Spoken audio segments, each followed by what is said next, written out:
એ પેલાના જમાનામાં એવું હતું ભાઈ, એક જણો રળે ને બાકી બધા ખાય. અત્યારના જમાનામાં એવું છે ભાઈ, રળો તો ખાવ નહીતર ભૂખ્યા રહ્યો ભાઈ. એલા રસોઈ બનાવી કે નહીં? મને ભૂખ લાગી. હે ભોળા દાદા, હાજે બટાટાનું શાક તમે બનાવ્યું છો? ના ના, તો મેં શાક નહોતું બનાવ્યું, તો તમે જ શાક બનાવ્યું હોય ને. આ તો પણ હું કામ પૂછે? એ ડબ્બામાં મીઠું ને મરચું ભેગું હું કામ કર્યું?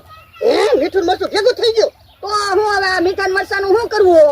એટલે શાક બનાવીને તો શાકમાં નાખી દેવાનું. હે, મીઠું ને મરચું બે હરખું શાકમાં નખાય તો શાક ખારું ન થઈ જાય? ઓ બાપા, ઓ બાપા, એ બાપા, એ બાપા, તો છોટિયા હું કામ ભરે? હું તારો શેઠ છું. આ તો હું તો નાની એવી ભૂલ કરું તોય તમે ફટફટ ધોલું મારો. એ મારી ભૂલ થઈ ગઈ બસ. યો, ભૂલ થઈ ગઈ એમ કહી દીધું એટલે હવે મારે તો કાઈ નહીં બોલવાનું.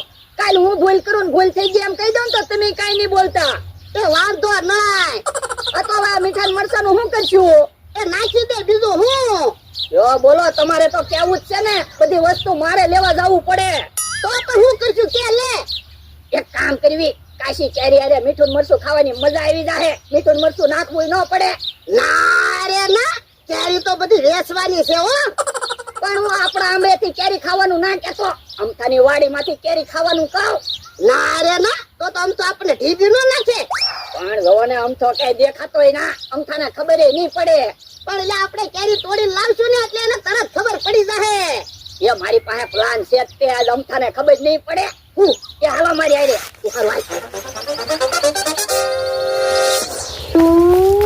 બોલે દાદા, આ આંબે બહુ કેરી છે, અહીંયા ખાવી.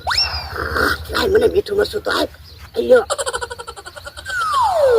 નામ જોવો, પેલા મીઠું મરચું ખાઈજો અને પછી અડધી કેરી ખાવાની, એટલે અમથાને એમ લાગશે જનાવરે કેરી ખાધી. હા, એ હસો.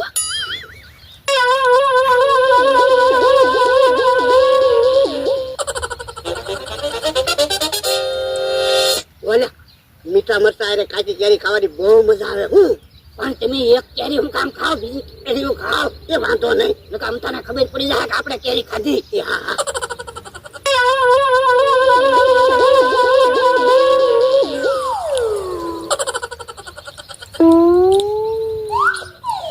રદ્દા, મીઠું મરચું તો પૂરું થઈ ગયું. હે, તો હાલ વાડીએથી મીઠું મરચું લઈ આવી, પછી પાછા કેરી ખાવા આવી. એ હારું હાલો.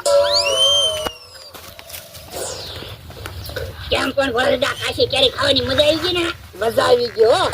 હવે તો રોજ મીઠું મરચું લઈને અમથાની વાડીમાં કેરી ખાવા ઉઈ જવાનું. એમાં આપણે કેટલાય બધા ફાયદા છે. કેટલાય બધા હું ફાયદા. એક તો આપણે કાશી કેરી ખાવા મળે, અને આપણે કેરી ખાવી પછી આપણે રસોઈ ન બનાવવી પડે. અને અમથો આપણો દુશ્મન છે, આપણે કેરી બગાડવી એટલે અમથાને કેરીના પૈસા ન આવે. એ હાસુ હો. હવે તો છે ને કેટલું બધું મીઠું મરચું લઈને અમથાની વાડીમાં જવું છે. તો લાવો પૈસા, કિલો મરચું લઈ આવું ને કિલો મીઠું લઈ આવું. ઉભો રે, આમ જો આમ તો વાડીમાં આટા મારે. એક છે આંબામાં નહીં, અને આ આંબામાંથી કેમ એટલી બધી જનાવર કેરીઓ ખાઈ ગયા? પણ દાંત તો જનાવરના નથી, દાંત તો માણસના છે. અને કેરી ને મીઠું ને મરચું સોંટેલું છે. નક્કી કોક માણસ જ કેરીઓ ખાધેલી છે.